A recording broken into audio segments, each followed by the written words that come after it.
Welcome to BSing. Okay, no, I thought I was going. We're great at this.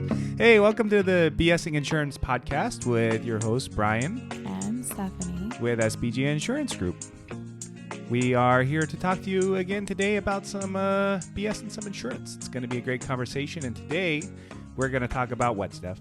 We are going to talk about what you should be thinking about right before or after you get your insurance license. Oh, those are big questions. Expectations versus reality. Yeah. Is what we're going to be talking about today. It's a fun topic. So get a snack, come back, and be prepared to maybe be a little offended. But let's get some reality checks here, guys. There's going to be some.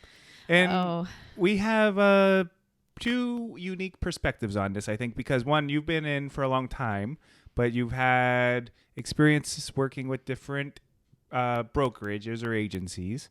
Yes. And I'm kind of new, and I started this. You know, when I got in, I started on just going to work with us.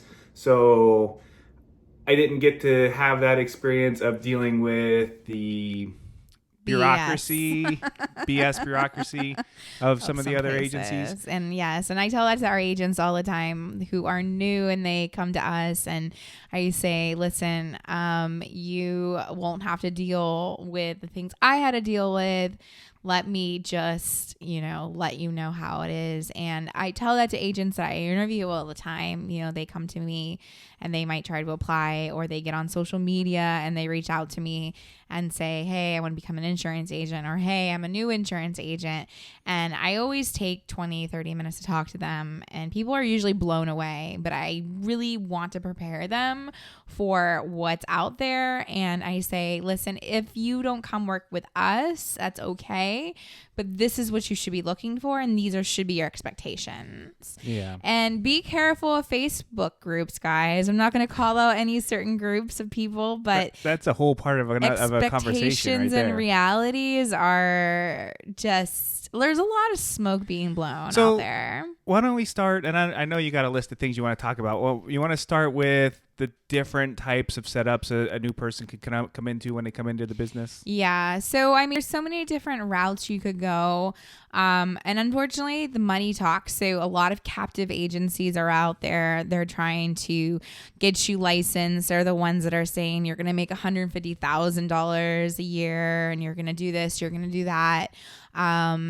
That is sometimes going to be set up more like an MLM setup. Not always, but in a lot of situations they are, where your numbers really do determine about the way you can recruit. And recruiting is sometimes more important than selling with some of these places. So that's the captive side. Other sides of captive sides could be like a call center. Maybe you are a W-2 and you work for a call center making $20-$30 an hour and maybe getting a small bonus. Maybe 20. When you sell. Maybe more like 15. Depends. I just have a girl that we recruited. She's going to come work with us and she's making $25 an hour right now with some bonuses. Typically in those situations though, you don't own your book of business and you have to really become an employee more so than 1099 versus the independent side. And again, these are just there's a couple examples of both. It is not set in stone. Every single situation is the same. So don't come at me, bro. But independent agents typically have contracts with lots of companies out there. They work for a large brokerage, or they work for an agency like ours, or an FMO directly. And they are 1099. Sometimes they get paid from the company itself. Sometimes they get paid by the company that they do their contracting under. And we really lean towards the independent agent side. I know that when you are a new agent, captive sides can provide you a lot of amazing training, but we are going to talk about not wasting your time in this business and making every day count. That is where I'm going. And that's where I really tell my agents is that we want to make sure that every client we have is still a client in 10 years and nobody's taking that from us. And when you started on like a captive agency, right? Yes. More captive than that same company is now. Yes. They're Not completely that we can use different. a name. They're completely different than they are now. But yes, I could sell one Medicare supplement. I could sell one line of life insurance, one line of annuities, one line of long-term care. And they had Humana for Part D and dental and vision. And that was pretty limiting, right? Like, yeah. But this was back in 2011 too, guys. Yeah. You know, same thing as like if you go work for Mutual of Omaha directly, you only sell Mutual of Omaha products. Or you go work for Transamerica captive, you know, you're just a Transamerica agent. You're captive in those situations. And when you first start with a place like that, it might start off great, right? Yes, like normally it does. And they might have the best product, the best price point. Maybe. In the area that you're in. Possibly. But that Not stuff always. changes, right? It changes every year. It changes, and it can change very quickly too. The bait and switch is real. I know from my experiences, they weren't super negative. I've actually really been very lucky in my experiences, but our agents have not been, and they might come share their experiences on the podcast so you can see, but everyone's unique. I hear a lot of stories. I hear a lot about you come in as a 1099 and then they make you dial every Sunday and Saturday for 12 hours and you don't really have your own, you don't have that control over your schedule. Yeah. You know, versus the independent side, you get independence, right? You should get to make your own schedule. You get to say what days you're working. You have your own book of business. You should own your own book of business. If you are with an agency that owns your book, that's a problem. And then, you know, it's really, you got to work there. And we find that agents have a problem doing that sometimes, right? Sometimes agents just can't get up out of bed. They can't make that schedule. They can't be disciplined enough. And that's okay. There's nothing wrong with that, but maybe they're not made for the independent side completely. Yeah, maybe some people need to be told what to do, at least in the very beginning when they're still trying to figure things out. Yes. And there's a fine line there. Like, I think that we handle that pretty well with some of our agents. Like, some of them we need, they it's not that we want to, but they want us to tell them, you know, more what to do, and that, you know, we can do that. Yes. And again, I think I said this in the last podcast, I really try to tailor training and learning around the individual agent, and I get to learn the agent's personalities. And I have some agents that when I text them on a Tuesday, they know that I'm texting them because they haven't talked to me for a week and they haven't turned anything in, and they just know that they know that I know that they need that little push. Slacking. And then I have agents that call me every day because they're working on stuff and they're not afraid. So, and then I have everything in between. And, you know, for us, we're great with that. But for some companies, you really got to figure out the culture, because some companies are not going to be okay with that. Some companies are going to want to treat you as an employee and keep you under their thumb, even though you're an independent contractor. Yes, and that was my captive agency when the whole 3 months that I lasted there. Yeah, so you know, that kind of moves on to the next thing. Like you moved into the independent side, independent, but still part of a very large national now brokerage. Yes. And over the years, you've seen some changes. Oh my gosh, yes. And you know, really, like, if I knew then what I know now, I would have made different moves at different times, for sure. And unfortunately, a lot of these big places don't want you to know the inner workings. So many of them do not want you to know the inner workings. They don't want you to know the levels. They don't want you to know their secrets. They don't want you to know anything. And that's a toxic relationship, guys, right? It's a really toxic relationship. But I was LOA with this large agency for over 10 years. And I was okay with the commissions they were paying me. I knew they were keeping part of my commissions. I didn't realize how much of my commissions they were really taking till like the end, because I had blinders on. But they were giving me great training and great support and office and everything like that. So but out there, if you are LOA, it's not a bad thing. I see that on the Facebook groups all the time, especially life insurance groups are like, if you're LOA, it's trash and this. No, it really depends on what your contract looks like, right?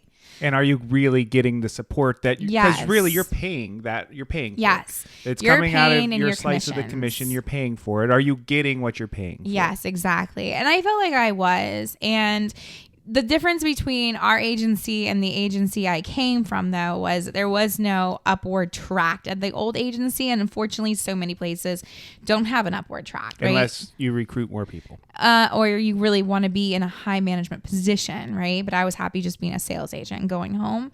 But yeah, so like with our agency, once they have a certain number of clients, they get promoted to the next level up. And then after another level of agents, they get promoted another level up. So, there's always going to be that upward trend for our agents that are selling and that are trying to build their business. And eventually we want them all to have their own agencies. Yeah. There are some agencies like ours, not ours, but there are agencies that purport to be like ours, yes, where they'll bring you on as LOA, but they have no real mechanism to move you to your own agency. They want to keep you, under their, umbrella for as long as possible, and you're going to have to leave them in order to move on to, make more money for yourself. Yes. So I kind of wanted to do a couple real life stories. I'm not going to use agents' names or anything identifiable, but I want to give you kind of some real life stories about a few of our agents and their processes of picking agencies and coming out of old agencies and things like that. So, let's start with, we have an agent. This one was the easiest. This agent got their license and they were with a big independent agency. It was actually the one I was with for almost 10 and a half years. Not the same office. Spent about a month there, got a couple contracts done, never sold anything, and then found me. So she comes to me and says, I don't get the support here. Her situation, she had some health things going on, so she couldn't go. They were having her door knock in the middle of summer heat at 2 p.m., 36 weeks pregnant. In Florida. Like hardcore, not teaching her anything except for, hey, go out, make appointments to go sell life and annuities. And she didn't want to work with life insurance or annuities. She wanted to work with Medicare and ACA. Well, long story short, she comes to me, meets me. It's great. And it was easy transition for her though, because she didn't have very many contracts. So we ended up just putting her with the companies that we could get her on right away. And then she had to wait a couple months for a few of the other companies, and she was selling with us. She was selling with us like the second week we had her. Her first sale was like $1 million life insurance plan. Yeah. Like it was great. But that agency wasn't really reading her. They were looking at their book. One size fits all, right? Like one size fits all. Good for the way they do business is the way everybody there should be doing business. Is kind of the way they looked at it. Yes. That particular branch, anyways. Yes. And I have another agent that had reached out to us, ACA agent, who didn't know their upline. Like they got contracted and everything seemed great until after they got through contracting, and then nobody answered the phone. Nobody answered their text message anymore. Nobody emailed them. Like there was no training. You got your contracts, but you don't know how to sell anything. Like how are you going to do anything? Right. Mm-hmm. And I think that's what we see most of, is that these agents get talked into these companies and they're promised the world and they're going to make all this money and they get contracted, and then all the support just goes away. Like maybe they're onboarding too many agents at one time and they just can't deal with it. I don't know. There's a bunch of reasons. Bait and switch, just there's a whole bunch of reasons. Not everything has to be nefarious, I guess, right? But yes, and it happens in both the captive world and the independent world, right? But as a new agent, you do need support, and you really got to think about long-term planning. Where you want to be in 5 or 6 years? Read that contract. Read the contract. The last and there should be no secrets about the contract. Yeah. The last couple agents, the first couple agents we brought on, just signed their name because they were friends with us, and just they trusted us. Trusted that we weren't going to mess them up. Anything to harm anybody or hurt their future. But like the last couple people we brought on, like they're reading this like word for word and not calling and saying, "Hey, what does this mean?" This is kind of lawyerese, which we like. Yes, which we want. If you're going to read your own stuff that good, hopefully that means you're also going to be taking care of your clients with that level of tenacity. Yes, and if you don't understand contracts, find somebody that does. Find somebody that you can trust that really does, and it should be something that you have a copy of. You have your signed copy, and that you can go back on, because like Brian says, it might be great in the beginning, but then kind of the honeymoon phase wears off, training's gone down, products are harder to understand, clients are harder to find, leads are harder to get, and then you're like looking out in greener pastures, right? You're looking for some greener pastures. Mm-hmm. So that's a really big thing. We've had, an agent or a couple, like one really that's left and just gone someplace else, maybe a couple others that are just. Yeah, they weren't really with us for very long. They weren't really.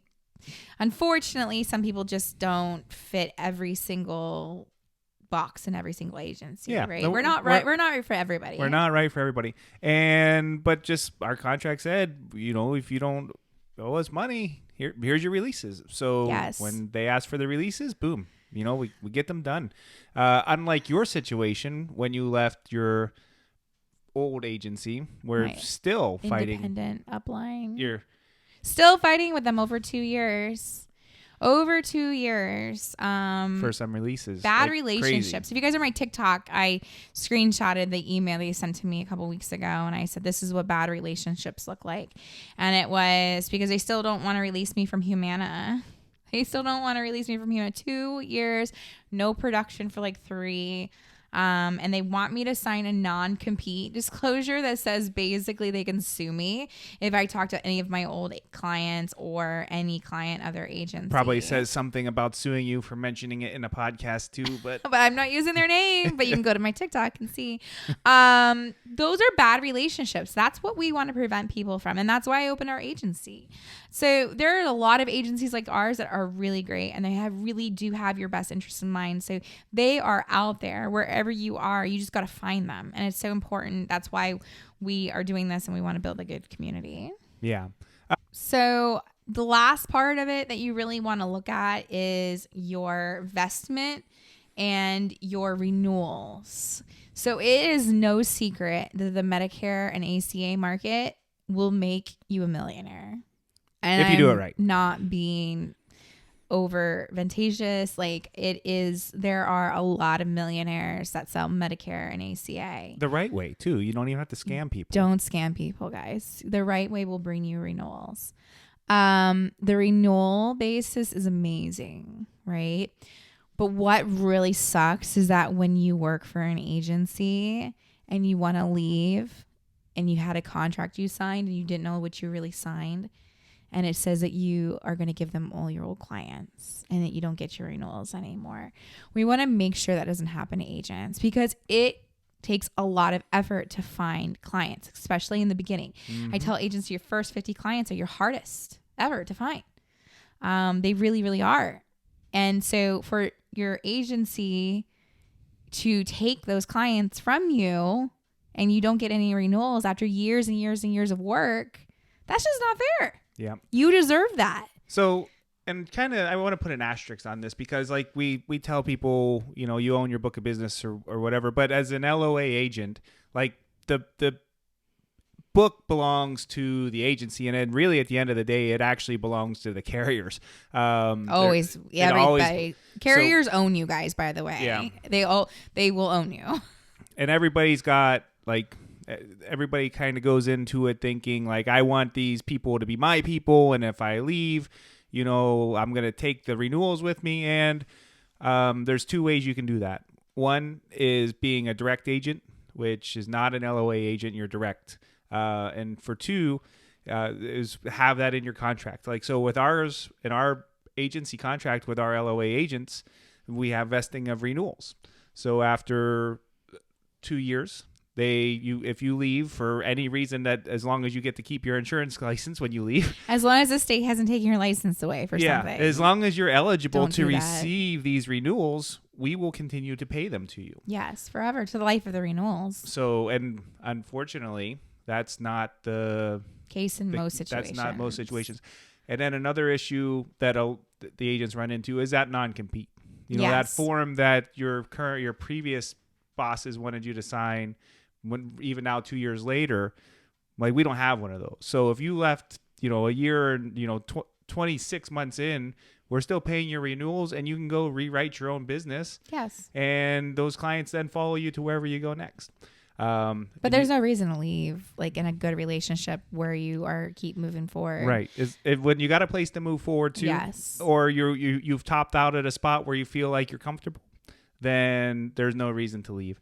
But sometimes people just want to go do something different. Yes. It is what it is, and there's nothing really that you can do to stop that sometimes. But that whole non-compete thing is a real big deal. Yeah. Like, there are agencies that if you follow on social media, you'll see it, where guys are getting sued because they went back to a client that belonged to the agency, quote unquote, right? Or like they want you to do. You can't even contact the agents that work for us now. No. One of the most egregious things that I've seen in a contract They is... know what I did is the thing. They got my MO. They know that Stephanie ruined it. And I think they made some changes since I left, actually. Yeah. I know they have. Well, people who tried to follow in your footsteps weren't able to. No, they weren't. Because they realized, oh, crap. Our top agents are leaving us and they're going independent. We don't want them to do that. Yeah. They're going to take all of our money and all of our clients. There was one agency contract that I read, though. Just keep your eyes out for these things, guys, because they're out there. That if that person had ever even spoken to a member or another agent of that agency, then that agent, that person, even if they weren't currently a client or had been a client in the past, like that client belonged to the agency, and if you talk to them, they could sue you. Yeah. So there's crazy parameters they're putting in there. I don't think that stuff's gonna hold up in court. You know what? Why deal with the lawyer fees to figure it out? Just don't sign anything like that. Just here, the whole premise of this podcast today is you're new. You need to have a good upline. You need to have support, but it needs to be an honest, open relationship, right? Like a good marriage or friendship, we need to be open and honest, and you need to feel comfortable contacting those people. If you're not any of those, if something's missing in everything I just said, you need to walk away and find something different. Yeah. Really. Yeah. That's really where you need or to ask be. More questions, because maybe we're just not saying it in a way you understand or that you're hearing. So we might be saying what you want to hear. We're just not saying it correctly to you. So, yes. If something's not right, and this is not just for us, but whoever you're talking to about wanting to get into the business, if you don't understand or what they're saying doesn't jive with something that you are expecting to be hearing, ask clarification questions. There's nothing wrong with that. Yeah. And let's definitely how like they answer is going to give you everything you need. If they're trying to beat around the bush or really trying to change the subject, then, that's probably something they're trying to get away from talking about. And, there's a lot of sharks out there recruiting, and there's some really amazing, amazing groups and amazing agencies and amazing agents to align yourself with. But when I say as many great people, there are that many bad people out there as well, or agencies that are probably not the best fit for you. They might be a good fit for somebody else, but they might not be the fit for you. Yeah, I think that maybe the 2-sentence thing is this: the place that I want to work for is if they're asking you to recruit people before you have a license, it's not the place you want to go to work for. Yes. That's big red flag number one. That was one of our last agents that we brought on. Yeah. Oh man. He's like, I don't know. I don't even know what I'm selling yet they want me to recruit 5 people. Yeah. What? What? By the way, we've never asked our agents to recruit, except for the ones that want to open their own agencies, which you're going to have to learn how to do that. But we do have recruiting bonuses, right? Yeah, if they bring somebody on, then there's bonuses there for that. But we're not telling people go out there and bring people to us. Like that's not. You don't know what you're selling yet. How can you sell the dream to somebody? Like, yep. My friend down the road told me that Jack said, like, I don't know. Oh, anyways. Yep. There was one more part we were going to hit on. Well, I really, this is going to turn into a whole nother podcast, I think, for another time, but like the lead situation. Oh, the leads. So many people that we've chatted with online, like they're like, well, what kind of leads do you provide? Honest, shitty leads. We provide shitty leads. Because there are no such thing as good leads, guys. There are some decent leads out there, but yeah, I mean, a lot of agencies are just like, oh, we've got all the leads and we've got this and we got that, and guys, if I we do provide some leads, and honestly, they're worth not. I mean, a lead is a lead. It's an opportunity, is what you always say, right? At the door. It's just another person to call, and depending on the time of year, we get better quality leads. But we are a big grassroots marketing agency. So what does that mean? Basically, our agents are out in their community. We're not set up to be a telecenter. If you were telemarketing, then that would be a completely different story. You would have to have leads. You'd have to have all the leads. And I mean, there are some people who would love to sit, in front of behind a computer and dial numbers all day. Not me. For me, there's not a type of job that I'd like to have. I hate calling people. I'd rather go knock on a door, but that's a whole nother story. So, grassroots marketing, getting out there, talking to your community, becoming part of your community, and being that go-to person in your community, and the rest of it will just follow. It does take a little longer. It definitely does. But it's going to be more rewarding, and it's going to be cheaper for you in the long run. And it's going to make you appreciate your book of business even more. What do I say about leads? I don't know what to say about leads. If they were any good, they'd be selling it themselves. Yes, if they were any good, they'd be selling it themselves. I had a guy on Facebook message, really try to make it look like he was interested in getting health insurance from me, and then he spends the conversation into, or do you know what a pre-sold lead is? It's like, I'm not interested in buying your shitty leads. I'm sorry. If your leads were pre-sold, you'd be collecting the commissions. I don't know what to tell you. Come on. Yeah. Anyway, oh well, so that's a whole other. Maybe that's the next podcast. And that is a whole thing that these captive agencies do sell to these agents. And honestly, by the time they're talking to me, they have realized that the lead promises have been a very shallow gray for them. I will say, if you are working for one of the actual companies, right, like United Healthcare, Transamerica, one of those ones that just people know the name and they see it on a billboard. Yeah. They're getting real leads. Oh, for sure. Because the company is paying for that advertising. Yes. But you're also not getting full street level commissions for it either. Or anywhere near. No. Yeah. No. So anyways, I'm hoping that helps somebody today. I really wanted to get into that. Let's spin one more thing on this. One more thing. We're going to keep going. Yeah, we're going to keep going. And so, because we want to make this good for everybody who might be listening. If you are a client, somebody looking for maybe a new agent to work with, what type of agent should you be looking for? You should be looking for an independent agent. You should not be looking for a captive agent. Ever. When your only tool is a hammer, everything is a nail. Yep. Right? So if you're dealing with a person who only sells for company X, that's the only product you're going to hear about. I will tell you guys a story, and this is for agents to listen to and for clients to listen to. So that captive agency that recruited me, that taught me so much about Medicare supplements, we would go to clients' houses, turning 65 clients, and talking about Medicare supplements, teach them that Medicare supplements were amazing, which they were. We had Plan F, but their Plan F was like $260 a month versus like $180 a month with United Healthcare, AARP. Everyone knows United Healthcare, AARP, right? So legit, the agents that were training me had a whole piece of paper telling the client how bad United Healthcare AARP was. They were just cutting them down. They're like, this is not a policy. This is a certificate number you get, and you're on a group plan. And they would have the seniors so scared. And it wasn't true. The way they were talking about it was so false. It was so misleading. Deceptive. Very deceptive. So if you ever come across, if you are an agent and you're being trained like that, walk away, because you do not want to be responsible and have that on your shoulders. Yeah, or the E&O complaint that's going to... Or the E&O complaint that's going to follow you. You put me on something that's $200 more expensive a month for the same coverage? I think we're going to have a problem. And that's the thing. If you are in front of an agent and they just start talking bad about other companies, and that's a problem, because we work with so many companies, and we have the opportunity to work with so many more even. It's just there's so many out there. We just pick and choose for our region.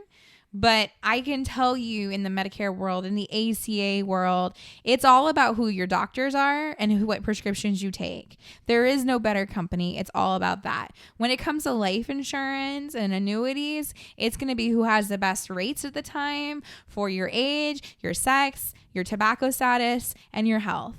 And not one company, what would happen if a company wasn't paying their claims like on a life insurance, they're not going to be A+ rated, B rated, anything rated, because they're not going to be around.